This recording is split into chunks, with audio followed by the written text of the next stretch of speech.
어제 그 저녁에 우리 집 건너편에 이웃이 이탈리안 패밀리들이 사는데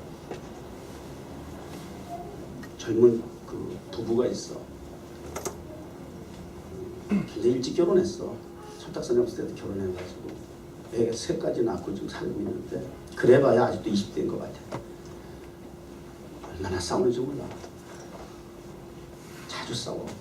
근데 어저께는 마더스데이인데 그렇게 싸워. 막 남편이 어디 가려고 그런 걸 여자 와이프가 자기 차로 가로막고 못 나가게 하고 여자예요. 보통이 아니더만. 온갖 욕설이 왔다 갔다 하면서 막 싸우는 거야. 내 차에서 내리라고 그러고 막. 내가 보니까 그 남자가 자기 소유권이 하나도 없는 것 같아. 그것도 들어봤잖아. 좀 있으니까 또 경찰이 차가 2대가 와가지고 그러니까 알고 보니까 그 엄마가 아버지는 이제 작년에 재작년에 돌아가셨어요. 또 엄마 혼자 계시는데 엄마 혼자 외로우시니까 이제 딸하고 사위하고 이렇게 같이 사는데 자주 싸우더라고요. 어저께는 그래도 마더스데이인데 너무 심하게 싸우니까 엄마가 안에 있다가 또 경찰을 부른 것 같아요. 해결이 안 되니까. 그 경찰차가 와가지고 막 또 수습을 하고 그래가지고 이제 분리를 시켜야 되겠다 해서 남자를 먼저 차를 보냈어. 그랬더니 그냥 여자애가 갑자기 차에 올라타더니 팍 추격하는 거야. 경찰들이 놀래가지고 막 사이렌 켜고 막 쫓아가는 추격전이 벌어졌어. 그 엄마가 어이가 없어가지고 한숨을 푹 쉬더니 들어가더라고. 그 어머니에게 씻을 수 없는 마더스데이를 선물한 것 같아. 상처를. 상당히 힘들었을 것 같아요. 내가 싸운 그 깊은 내용은 모르겠지만 야 그래도 마더스데이인데 네가 사회가 돼가지고 어디 가냐? 가정에서 어머니를 공경해야지. 지금 어디 나가겠다는 거야? 그러고 아마 싸우지 않았는가 그런 생각도 들고요. 부모를 공경한다는 것 그게 이제 비단 연례 행사처럼 가정의 달 어버이 주일이라고 해서 우리가 생각해야 할 만한 일은 아닌 것 같고요. 늘 우리가 기억해야 할 것이고 또 그리고 우리 기독교 복음 안에서 크리스찬들에게 있어서 부모를 공경하는다고 하는 것은 하나님을 섬기고 공경하는 것과 같은 맥락을 하고 있다. 그런 차원에서 놓쳐서는 안 돼. 그런 말씀이 아닐 수 없습니다. 부모를 공경한다는 것은 몇 가지 의미가 있어요. 하나는 인간의 본분이고 의무이고 책임이고 도리인 것입니다. 인정하십니까? 부모의 입장과 환경의 조건의 여부에 달려있지 아니하고 자녀라면 마땅히 섬겨야 할 대상인 것이죠. 사람의 본분이에요. 그 다음에 두 번째는 사회 질서적인 측면에서 또 윤리적인 측면에서 도덕적인 측면에서 근본을 이루고 그래서 그러한 질서를 지탱하는 그런 어떤 뿌리가 된다. 또 한 가지는 우리 그리스도인들에게서는 부모와의 관계 속에서 가정이라는 틀을 이루어서 그곳에서 우리의 신앙을 훈련하는 그런 첩경이 되고 기초가 될 수 있는 훈련장과 같은 그런 의미를 가지고 있다. 보이지 않는 하나님을 섬긴다고 하기보다는 보이는 부모님을 섬김을 통해서 그래서 우리가 섬기는 하나님을 우리는 아버지라고 우리가 부르고 있듯이 그런 차원에서 우리가 가정 안에서 아버지를 보이는 아버지를 내가 부모를 어떻게 공경하느냐가 곧 말로만 나불대는 신앙이 아니라 보이지 않는 하나님을 공경하는 데까지 연결이 될 수 있는 그렇게 또 하나님께서 그렇게 인정하시고 그래서 1에서 4계명까지는 대신계명 당신에 대한 어떤 섬김, 공경에 대해서 말씀하시고 대인계명에 있어서 첫 번째 계명이라고 하고 으뜸이라고 할 수 있는 계명이 바로 제5계명이 오늘 본문에 있는 말씀 내 부모를 공경하라 이렇게 시작을 했어요. 타이틀 사진 하나 보여주실래요? 오늘 본문에 있는 말씀 출애굽기 아니 오늘 본문에 있는 말씀 출애굽기 아니 내가 그림에서 출애굽기 없어요. 그렇지 그냥 이거만 오늘 타이틀이에요. 사실은 내 부모를 공경하라 본문 말씀 주제죠. 그런데 우리 주보에는 제목이 뭘로 되어 있어요? 응? 주보에는 주제가 뭘로 되어 있어요? 예배 드리기 전에 좀 확인 안 해요? 오늘 말씀의 순서가 어떻게 되는지 제목이 무엇인지 본문은 무엇인지 예배 드리기 전에 사전에 이거 좀 확인하고 준비하는 분들 한번 손 들어보세요.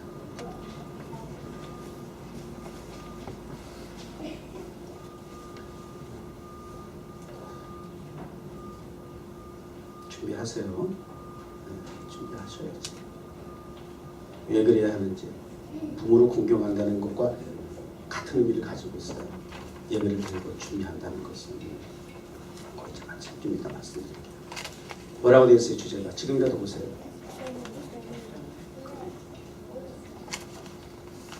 패밀리에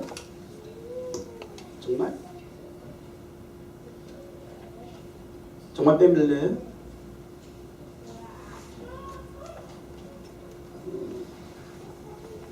F점인데 여기 점 들어가는데도 그렇게 읽어버려요? F점, A점, M점, I점, L점, Y잖아. 이거는 이니셜인데요, 그죠? 이니셜이지 패밀리 이렇게 읽으라고 적어준 건 아닌 것 같아요. 이니셜이에요, 이니셜. 그러면 왜 이렇게 적었는지 제가 설명해 드릴게요. 다시 본문 한번 보여주세요. 내 부모를 공경하라. 이게 이제 타이틀인데 저는 여기서 honor your father and your mother 이렇게 되어 있잖아요. 그래서 때에 저는 F father, A and 그 다음에 mother M 그 다음에 honor 그 부분을 I love you 부모님 당신을 사랑합니다. 그래도 우리 1000년 정도 되면 이런 센스가 좀 있어야 되는 거 아닐까. 좀 눈치챈 사람. 우리 자네에서 오늘 눈치챘었어. 그렇게 이니셜을 붙여온 거예요. 그렇게 했더니 패밀리가 되더라는 거예요. 패밀리. 패밀리는 부모님을 사랑합니다. 공경합니다. 그 뜻이라는 거예요. 다시 사전적인 의미에서 한번 조금 디테일하게 한번 구분해서 생각해 볼까요? 집이 있어요. 하우스라고 그래요. 어떤 개념입니까? 집, 하우스. 이거는 주거 형태를 얘기하는 거예요. 빌딩 그렇게 얘기할 수 있어요. 주거 공간을 얘기하는 거예요. 장소를 얘기하는 거예요. 그 다음에 홈이 있어요. 홈. 홈은 어떤 의미를 가지고 있어요? 홈. 뭐 자기가 태어난 곳, 뭐 그렇게 얘기할 수 있죠. 자기가 자란 곳, 그래서 생활 공간, 뭐 그 다음에 살림살이, 보금자리 이런 개념이에요. 그래서 스위트 홈 그래요. 그러니까 의미 전달이에요. 그러니까 홈의 개념은 내용적인 의미적인 전달이 거기 담겨 있어요. 달콤한 가정, joyful home 기쁜 가정, 즐거운 가정. 여러분은 어떤 가정의 형태를 지금 이루고 있어요? 어저께 그 건너편집 가정 같은 경우는 언스위트라고 그래야 돼? 어글리야? unhappy? joyfulness? 이렇게 붙이면 안 되겠죠. 이게 이제 그러니까 how many home do you have? 이렇게 물어봤을 때 이게 굉장히 오해가 될 수 있어요. How many house do you have? 하면 집이 몇일 수는 있어, 그죠? 근데 how many home 이렇게 물어보면 그 신뢰가 되는 거야. 살림이 몇 개냐 너? 바람 피고 싸돌아다녀가지고 넌 지금 살림살이가 도대체 몇 개나 되냐? 이렇게 될 수 있는 오해가 있는 거예요. 홈하고 하우스의 개념의 차이를 얘기하는 거예요. I have 30 house 그러자 I have 30 home 그러면 나 살림살이가 3개야. 이렇게 될 수 있어요. 문제 소리가 많아요. 그러니까 하우스, 홈 그게 차이점이에요. 그 다음에 이제 패밀리. 패밀리는 어떤 개념이에요? 가족 구성원이죠. 구성원. 관계성을 가지고 있는 거죠. 가족이죠. 식구이죠. 멤버이죠. 그러니까 집은 있어도 홈이 없을 수 있고 패밀리가 없을 수도 있어요. 패밀리는 있는데 집이 없을 수도 있고 또 스위트홈이 없을 수도 있어요. 달라요, 우리가. 그죠? 패밀리도 있고 스위트홈도 있고 하우스도 있고 그런 행복한 집들을 꾸리시기 바랍니다. 뉴욕 총회교회 그런 차원에서 가족과 같은 그런 교회라고 많이들 얘기하더라고요. 그런 패밀리, 부모님을 사랑합니다. 아버지 어머님을 I love you 사랑합니다. honor 그랬어요. 영어 성경에 honor. honor란 말은 그 의미가 어떻게 돼요?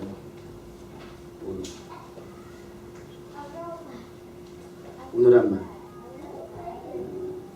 영어 저기 히브리어 원문에는 카베트 그렇게 돼 있어. 카베트 무게라는 얘기를 가지고 무게 그렇게 돼 있어요.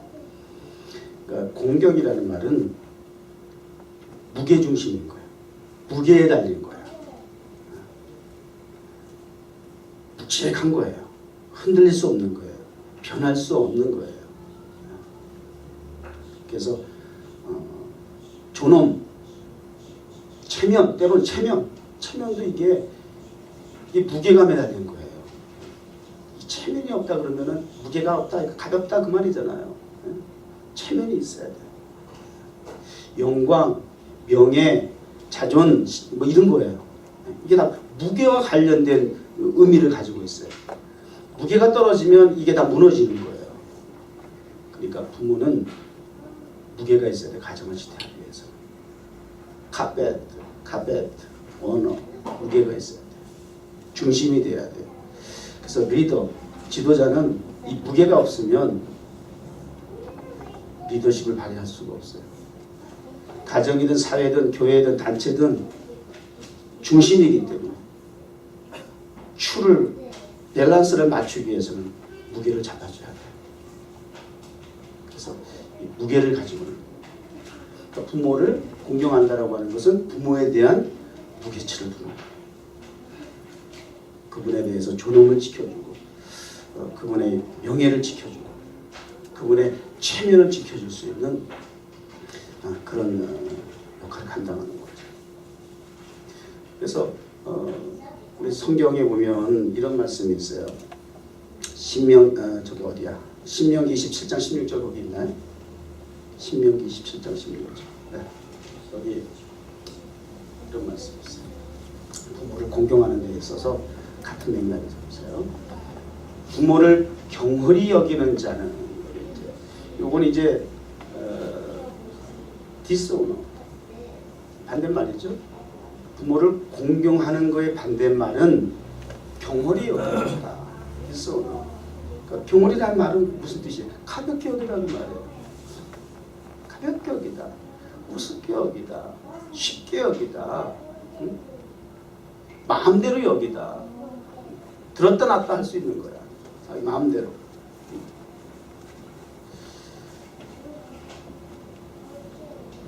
가볍게 여기면, 경홀히 여기면, 디스오너 하게 되면 저주를 받는데.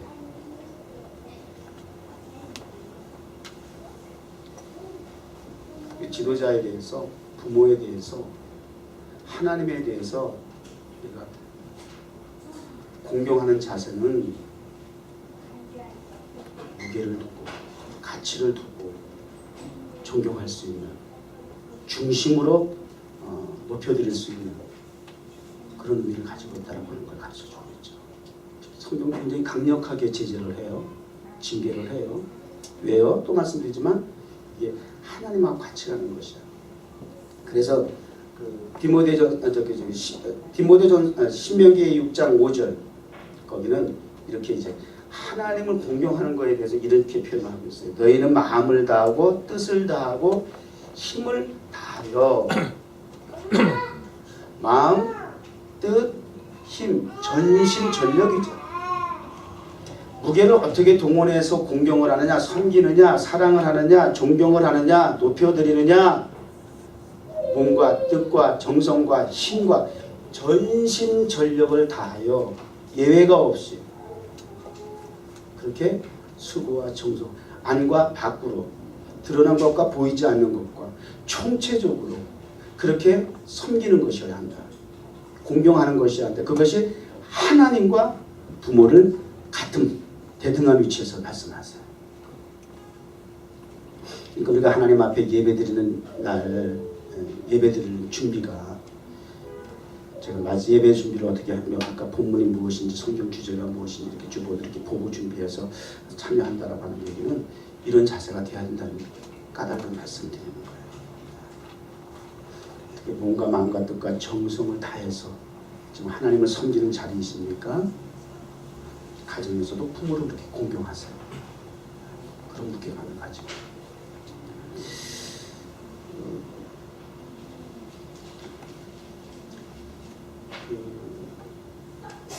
성경에 그 좋은 사례, 나쁜 사례가 있는데 먼저 좋은 사례, 긍정적인 복된 사례를 들으려면 룻기서에 보게 되면 모압 여인 며느리 룻이 있어요. 둘째 며느리. 그리고 시어머니 나오미가 나오죠. 그 이민 가서 살다가 망해가지고 아들 다 죽고 생가부 되고 뭐 이런 아주 전형적으로 아주 실패한 사례의 가정이에요.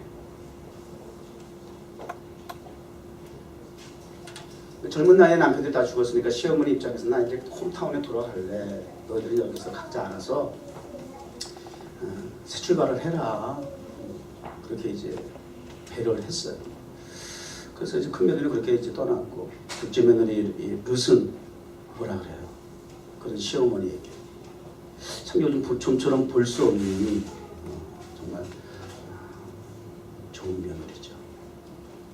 가라. 네 백성에게 가라. 어머니 그러지 마세요.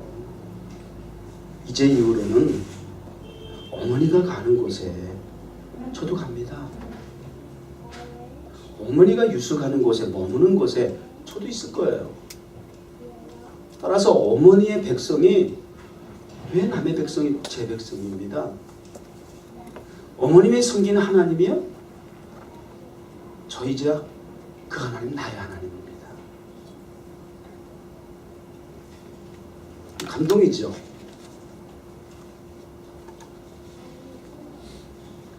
그래서 가족이라는 거는요, 마이너스 나누기라기보다는 플러스 곱하기 적어도 이꼴은 돼야 돼요. 나와 너가 하나다.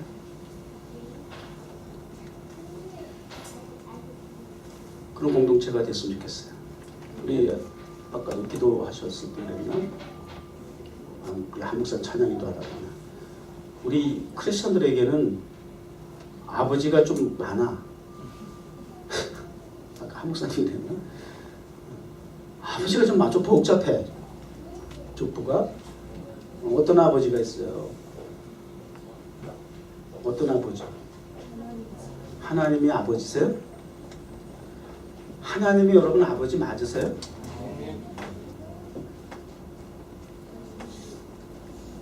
양심과 믿음에 손을 얹고 고백하세요. 정말 하나님 여러분 아버지로 믿고 모시고 섬기고 있어요? 두 번, 세 번 반복해서 물어보면 자신감 점점 떨어지죠. 그것도 막 노려보면서 물어보니까. 또 어떤 아버지가 계세요? 응? 어떤 아버지? 친아빠. 친아빠 또 뭐냐? 혈연 관계에서 육체적으로 피로 맺어진 아버지가 계시잖아요. 또 있어요? 또 있어요? 응? 이제 끝이야. 이제 둘이에요? 됐어요? 응?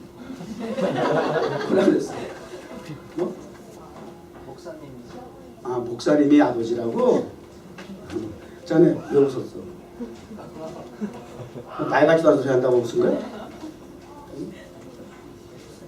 야, 이거 무슨 소리 하고 있어? 그런 거야? 뭐야? 종종 듣는 얘기예요. 왜 무슨 목사님 왜 아버지예요? 일반적으로 스승은 부모의 반열에 두더라고. 일반적으로. 그러니까 영적으로 그렇다 의미를 부여하겠죠. 그러니까 아버지가 세 분이네. 부지런히 이 세 분을 다 열심히 잘 섬기셔야 돼. 모셔야 돼. 한 분 모시기도 힘든데 아이고 세 분이나 모셔야 되네. 동급입니다. 군대 가면 선배가 고참의 후임자 보고 선배 따라서 선배는 하나님과 동급이다 이렇게 해가지고 저기 복창을 시켜가지고 건방을 떨고 그러는데 목사가 아버지는 하나님과 동급이다는 얘기는 의미적으로는 틀리지 않아요. 왜? 하나님이 그만큼 강조하셨어요. 무게감을 두셨어요. 으뜸이다 그렇게 얘기했어요. 약속 있는 첫 계명이다 라고 말씀하셨어요.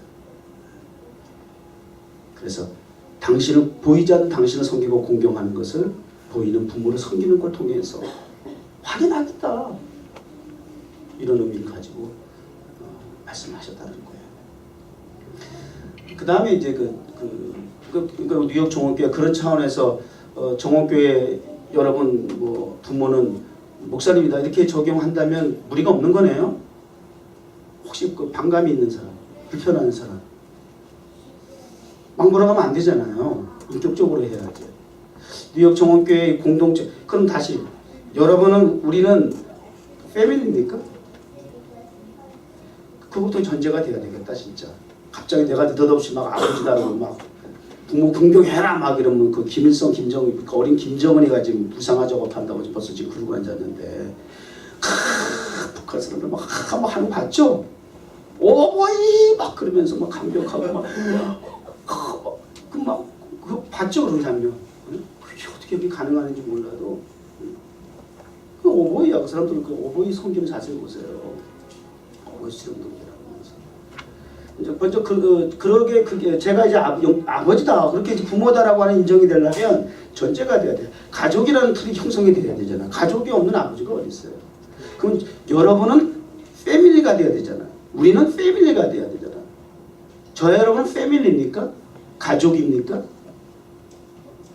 이 개념이 전제가 돼야 돼요.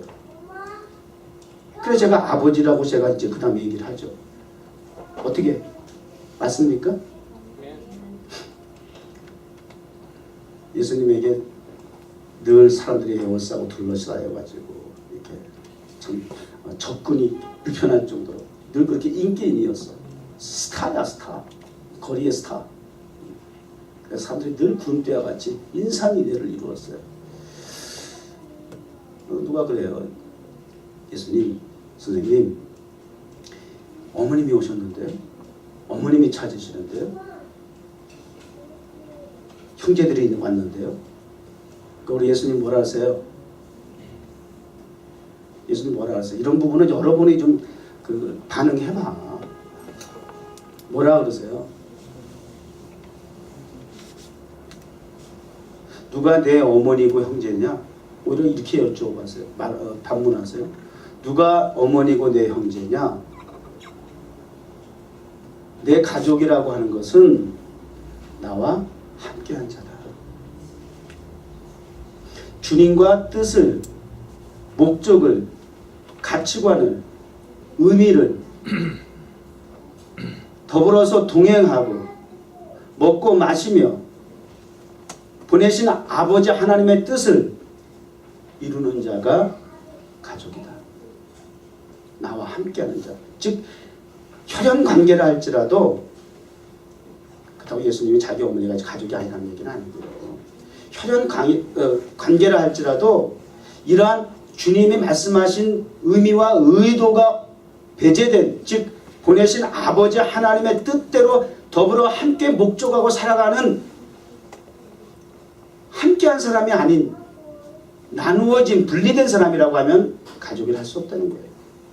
그러니까 우리는 가족이 두 가지 형태인 거죠. 혈연적인 가족이 있지만 하나님 아버지의 부르심을 받고 그분의 뜻을, 목표를, 목적을 가지고 살아가기 위해서 함께한 공동체, 교회. 그래서 가족이라는 거예요. 주님이 직접 말씀하신 거예요. 가능하죠?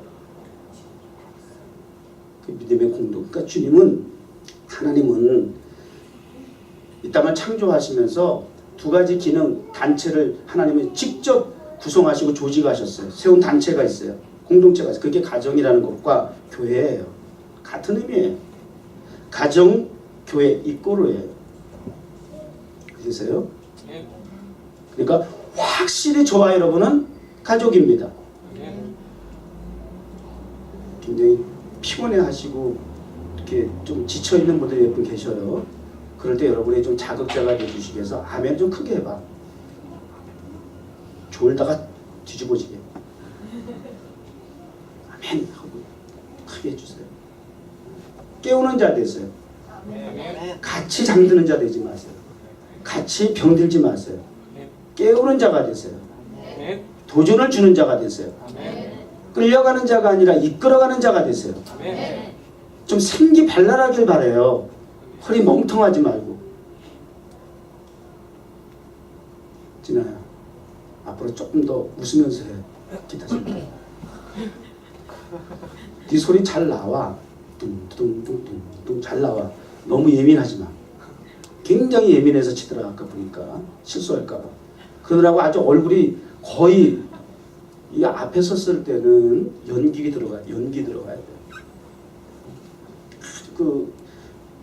요즘 여러분 음악방송 봐서 알지만 옛날과 같이 듣는 소리로만 만족하는 음악이 아니잖아. 그죠? 우는 음악이야. 그래서 노래하는 사람이, 연주하는 사람의 그 자세와 태도와 열정을 통해서 그 감동이 배가 되는 거. 맞죠? 그게 라이브의 효과잖아요. 그러니까 앞에 나왔을 때는 긴장은 해야 하겠지만 즐기세요. 그 자신감 가지고 하세요. 우리 오늘은 자네시안하고 성훈이가 했어. 솔로를. 자주 하면 이제 들 떨릴 거야. 듣는 사람이 같이 팔이 같이 떨려. 아주 자신 있게 하세요. 주목사가 잘하는 게 뭐냐? 잘하든 못하든 자신감만 있어. 절대 뭐 주눅 들지 않아. 그렇게 하세요. 프로예요. 프로. 가족이에요. 그러면 이제 목사가 아버지라고 해도 틀리진 않겠네요. 가정이니까. 잘 섬기세요. 우리 아버지 살아 계실 때 어머니 장례식 끝나고 나서 그러더라고. 형제들 다 모아놓고 이제부터 내가 어머니 돌아가시고 나서 이제 첫 번째 하시는 말씀. 내가 너희들에게 이제 할 말이 있다. 이제부터 어머니 목까지 나한테 더 잘 섬겨라. 잘 공경해라. 어머니 목까지 네게 더 잘 공경하라 그러시더라고. 그 어린 나이에도 제가 참 아버지 정말 참 염치 없으시다. 어떻게 당신의 입으로 그렇게 말씀하실까? 근데 아버님이 저희 아버님이 뭐 하시는 분이에요? 목사님이셔요. 그것이 자녀들에게 복인 걸 하시는 거예요. 당신이 대우받겠다고 하는 것이 아니라 그렇게 잘 섬기는 것이 성경적인 복을 받는 비결이라는 걸 가르쳐 주신 거예요. 그러니까 우리 아버지는 뻔뻔하신 게 아니고 복음적인 말씀을 하신 거예요. 자녀들이 복을 받을 수 있는 길을 제시해 주신 거예요. 복이 뭐예요? 기억이 나왔으니까 결론적인 얘기지만 내가 내게 준 땅에서 뭐라고요? 생명이 길리라 장수하리라 무병장수하리라. 한국에 요즘 그 옥시 사태라고 아세요? 가습기 뭡니까? 세균제. 거기에 그 세균제 말 그대로 세균 옥시라는 걸 집어넣어 가지고 그 세균을 제거해 가지고 아이들에게 좀 더 신선한 공기를 공급하겠다는 그런 거겠죠. 근데 우리 한국에 그거 옥시 가습기 사용하다가 애들 많이 죽었죠? 수십 명이 죽었더라고. 그러니까 지금 그거 지금 부모님들이 지금 몇 년 지났는데 계속 지금 뭐 지금 유럽에 이제 공장까지 회사 30까지 가가지고 지금 막 데몬스트레이션 하고 그러는데 또 그래서 이제 가정에 이혼도 많이 했대요. 왜냐하면 남편이 아빠가 하여튼 어지간히 좀 해라 그러고 싸웠다는 거예요. 그렇게 별나게 이렇게 애를 키우냐. 그냥 썩는 되는 걸 왜 옥시를 쳐먹어가지고 이렇게 별나게 키우냐. 그래가지고 헤어진 사례가 진짜 있다는 거예요. 그러니까 어머니는 어쨌든 간에 자기 자녀 좀 더 건강하게 잘 키우고 싶은 거겠죠. 그 욕심이 지나치다고 할 수는 없죠. 그게 어머니 마음이에요. 그래서 그런 가습기가 나왔다고 하니까 좋다고 하니까 산 건데 그게 애를 죽일지 누가 알았겠어요. 잘못된 부모의 사랑이 또 지나친 사랑이 이렇게 어긋난 방향으로 나갈 수 있더라고요. 그래서 가정이 깨지고 이런 비극이 일어났었어요. 사람이요. 아무리 내가 자신을 끔찍이 위해하고 뭐 내가 인간적으로 뭐 아무리 뭐 잘해준다고 하더라도요. 인간이 하는 일들은 이런 오류가 많아. 오점이 많아. 항상 성경적이고 복음적인 것을 찾으세요. 그것이 진정한 행복이에요. 그것이 정말 무병장수할 수 있는 비결이에요. 근데 그걸 부모를 잘 공경하라. 거기에 일단 제시를 해주셨어요. 건강하시기 바랍니다. 무병장수하시기 바랍니다. 오래 삽시다. 오래 살아야죠. 의미 있게, 가치 있게 하나님의 생명을 연장해 주신 까닭대로 되게 중요한 거지. 한 가지 제가 부정적인 사례 제가 말씀드렸나? 안 했죠, 그거는. 또 어떤 부정적인 사례가 있느냐면 마노아 가정에 태어난 마지막 사사 이름이 누구라고요? 삼손. 분명히 지난주에 말씀드렸죠. 하나님이 약속하신 자녀 삼손. 근데 우리가 어떻게 키워야 되죠? 그렇게 얘기했죠. 어떻게 키울까요? 부모로서 하나님 앞에 진짜 멋진 기도한 거야. 내가 어떻게 우리의 자녀에게 재산을 물려줄까? 어떻게 그냥 하여튼 인간적인 어떤 그런 하여튼 별난 짓을 다 해가면서 그러려고 하는 시도보다는 하나님 앞에 성경적으로 어떻게 자녀를 양육하고 키울 수 있을까를 구하는 것. 이거 아주 멋진 부모님이죠. 여러분들도 그런 부모가 앞으로 되세요. 그렇게 해서 하나님이 말씀해 주셨잖아요. 나시린이야. 그래서 이거 하면 안 돼, 저거 먹으면 안 돼, 머리에 삭도 되면 안 돼, 구별하셨잖아요. 그걸 성별, 구별이라고 얘기하셨잖아요. 얘는 구별된 아이다. 그러니까 해야 할 것, 하지 말아야 할 걸 정해줬어요. 가지 말아야 할 것, 가야 할 곳을 정해줬어요. 함께 해야 할 사람, 함께 하지 말아야 할 사람 정해줬어요. 그런데 성장했어요. 청년이 됐어요. 하루는 어머니 부모에게 와서 그러는 거예요. 저요, 여자 생겼어요. 결혼할 거예요. 딥나에 있는 블레셋의 여자예요. 무지 이뻐요.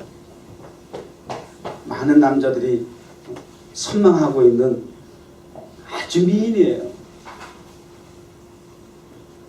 나 너무 좋아요. 허락해 주세요. 그러니까 깜짝 놀랐지. 얘야, 내 백성 가운데서도 말고 이방인 블레셋 사람에게서 며느리 얻는다라고 하는 것은 난 있을 수 없는 일이야. 할례도 받지 않은, 예수 믿지 않는 이방인의 딸을 며느리 삼을 수 없어. No, never 했어요. 그런데도 집착을 가지고 집요하게 삼손은 그 여자하고만 결혼하겠다는 거야. 그리고 부모를 설득을 했는지 같이 뒷나로 내려가는 그런 얘기도 있어요. 결론적인 얘기. 그렇게 해서 그 여자를 자기의 욕심대로 품었다가 어떻게 됐어요? 눈알 뽑히고 머리 깎이고 눈알 뽑히고 블레셋의 노예가 되다가 비참하게 최후를 맞이했어요. 여러분, 부모를 공경한다는 것, 하물며 일륜지 대사라는 표현처럼 살면서 큰 대사가 몇 가지 있어요. 그 중에 하나가 아내 된 자, 남편 될 자, 배우자를 선택하는 일이에요. 가정을 이루는 결혼제도예요. 근데 거기서 일생일대에 삼손은 실수한 거죠. 가지 말아야 할 곳에 첫 번째 갔습니다. 접촉하지 말아야 할 사람과 접촉했습니다. 그러다 보니까 하와의 범죄처럼 보암직스럽고 먹음직스러운 탐심과 욕심이 생기게 됩니다. 죄의 유형은 다 똑같아요. 그게 물질 세계이든 인간관계 속이든 다 죄의 어떤 동기부여는 다 똑같아요. 그 과정을 보면 다 하나 다르지 않아요. 탐심이, 육체의 욕심이 생기는 거예요. 그렇게 되면 꼭 내가 가져야 돼. 취해야 돼. 먹어야 돼. 나신이라고 하는 것은 하나님께로부터 세상과 철저하게 세속과 구별됐다라고 정하신 것인데 세속에 들어가서 세상에 들어가서 더불어 먹고 마시며 하나가 되어버린 거예요. 자, 다시 교회, 하나님이 세우신 가정이라는 믿음의 가정이라는 제도를 가지고 우리 교회가 구성이 됐습니다. 이 교회가 세상에 세워졌지만 건물은, 그리고 구성원들이 그 세상 속에 살아가고 있지만 그래도 교회는 교회여야만 하고 성도는 성도여야만 합니다. 하나님의 백성, 하나님의 자녀여야만 합니다. 세상에 살고 있다고 해서 세상화, 세속화가 되면 안 되는 것이에요. 그 속에서 구별되기를 바라시는 것이에요. 그 죄악 가운데서, 세상 가운데서 저희들을 뽑아내셨단 말이에요. 그게 에클레시아, 교회라는 의미예요. 불러내셨단 말이에요. 구별해서 공동체, 믿음의 가정을 세우신 거예요. 그게 교회예요. 그래서 거룩하라고 말씀하세요. 내가 거룩하니 너희도 거룩해야 한다. 그래서 그 거룩성이 도리어 세속화된 세상을 변화시킬 수 있도록, 그 거룩이 세속된 세상을 지배할 수 있도록, 통치할 수 있도록 하나님께서 세우신 제도가 교회예요. 그게 믿음의 가정이에요. 근데 더불어 먹고 마시면서 세속화가 돼버린 거야. 지금 과거로부터 교회 역사 속에 하나님의 나라가 왕성했다가 시들어지고 주님의 촛대가 제야진 경우는 다 교회가 세속화됩니다. 전통적인 역사를 통해서 이미 증거하고 있어요. 오늘 우리의 눈에 보이는 교회 역시도 미국 교회가 그렇고 한국 교회가 그렇고 점점 더 빛을 잃어가는 이유가 영향력을 상실하는 까닭이 세속화예요. 다른 거 없어요. 복잡하게 연구할 것도 없어요. 세속화예요. 구별이 없어요. 차이가 없어요. 선결되지 않았어요.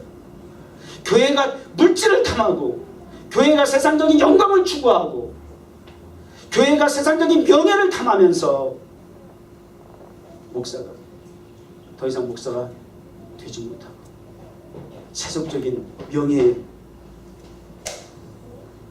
이런 지금 현실들이 바로 진단되죠.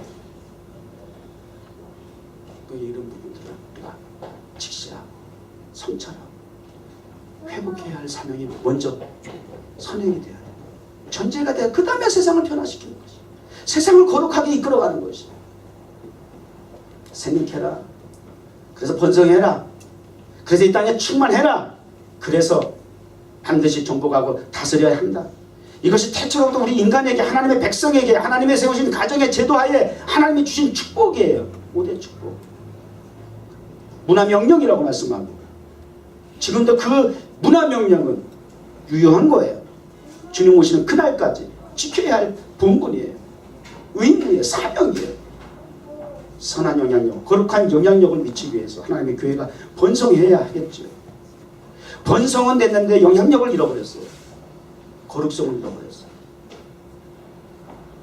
뉴욕 정원교회 문화사역을 하고 주신 목사 공연문화 좋아하고 극장은 성도들을 봉헌한다고 하고 이면적으로 외면적으로 표면적으로 보게 되면 굉장히 세속적인 목사 같아요.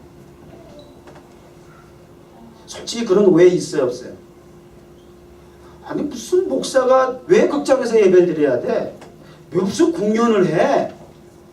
왜 딴 따라, 미안해, 옛날에 그랬어. 무슨 연예인이 무슨 뭘 동원해서 뭘 해? 이면적으로 그냥 보게 되면 거룩하지 못해. 여러분도 그렇게 인정하세요? 생각하세요? 오해하고 계세요? 저를 지켜보면서 10년이 됐든 1년이 됐든 가까이 하면서 어떻게 그런 부분에 있어서 좀 오해가 있었는데 좀 해소됐습니까? 아니면 계속 오해 중입니까? 거룩을 오해하지 마세요. 거룩을 착각하지 마세요.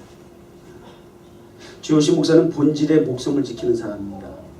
어느 교회 강단보다도 주요신 목사 말씀이 보수적일걸요? 모르겠다고요? 정옥교에서 처음 교회 다니니까. 정옥교에서 처음 예수를 믿으니까. 대부분이 많이 그렇거든. 그냥 믿어. 맞아. 단 그 복음, 본질을 전달하는 데 있어서 세상에 세속에 전달되어지게 하는 통로로서 수단으로서의 매개체로서의 역할을 그들의 관심사가 되고 그들의 호기심이 되고 그들이 가장 접촉할 수 있는 좋은 포인트가 될 수 있는 그 과정 속에 비본질적인 수단을 통해서 접촉점을 만들어 보겠다라고 하는 하나님 주신 성령님의 인도하시는 지혜라고 저는 얘기하고 싶어요. 그것이 지역적, 교회적, 사명적, 비전적, 목회자적, 소명적 측면이 삼위일체가 된 것이 뉴욕 정원교회 사역이에요. 지금 알아듣고 있어요? 어제 수십 번 우리 교인들이 뭐 제가 말씀드렸는데 그래도 모르는 사람 모르는데 어떤 사람은 그러더라고. 이제야 조금 생각, 이제 무슨 목사님 말씀이 뭔지 알아요. 10년 만에 그런 얘기하는 사람이 있어요. 뭔 소리인지 몰랐대 도대체. 이게 깨달아지는 게 이게 은혜더라고. 이게 아무나 깨달아지는 게 아니야. 정말 은혜는 깨달아지는 것이야. 여러분 말씀에 즉각 반응이 돼서 좀 깨달아지길 바랍니다. 이론적이고 지식적이고 정보적인 차원에서 성경에 기록된 문자적인 말씀을 여러분들에게 제시하는 신학교 강단이 아니다 그 말이에요. 직업의식을 가지고 있는 목사를 세우는 제도의 신학교가 아니고 그러한 종교꾼들을 만드는 세상적인 그런 어떤 차원의 교회가 아니라 참 복음을 통해서 예수 그리스도를 통해서 십자가를 통해서 하나님의 백성 하나님의 자녀 진정한 크리스천을 만들고 싶어요. 그런 교회가 됐으면 좋겠어요.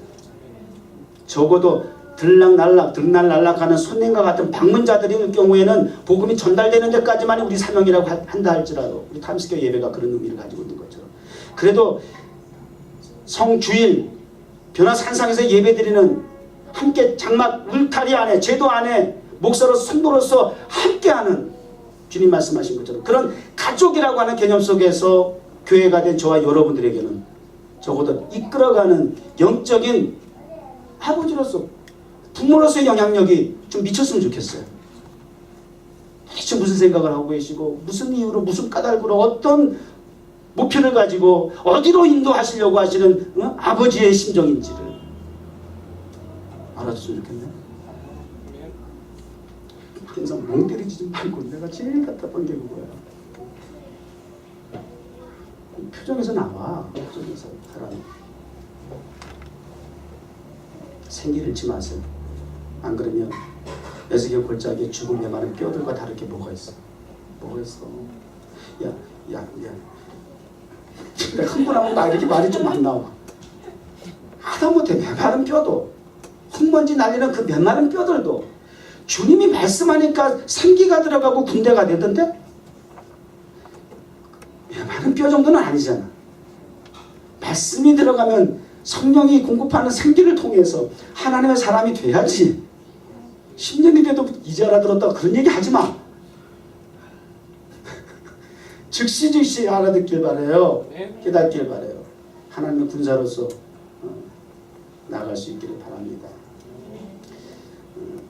자, 성경 제가 준비한 참고 성경 보고 정리하고 마칩시다. 한번 보여주세요.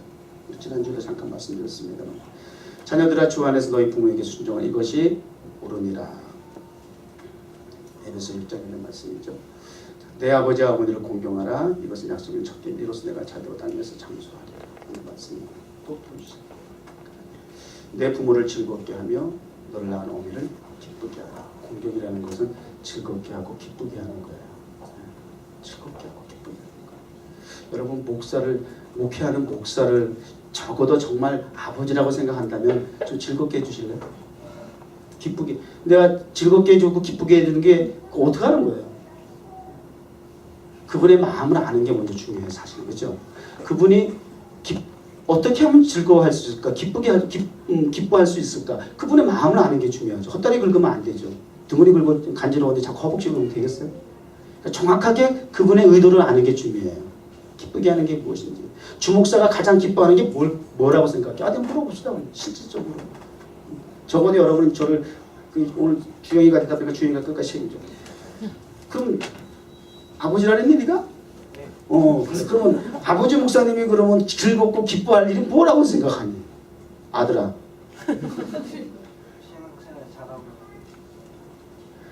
신앙생활 잘하고. 너무 이렇게 포괄적으로 그냥 좀 디테일하게 얘기해봐. 어떤 게 신앙생활 잘하는 거예요? 예배 늦지 않는 거. 예배 드린다는 거는 주일 성수한다는 건 그건 기본이고, 그 늦지 마라. 시간 잘라 먹지 마라. 빼먹지 마라. 정성이 부족한 거야. 그죠? 이유도 있고 핑계도 있고 다 나름대로 원인이 있어요. 그래도 아닌 거야. 늦을 것 같은 밤을 새? 뭐 이렇게 얘기하면 어떡할 거야? 억지라고 해도 할 수 없어. 또 어떤 게 있어요? 기도 열심히 하는 거. 설교 시간에 좀 반응해 주는 거. 그지? 징그럽게 지긋지긋하게 목사가 그지?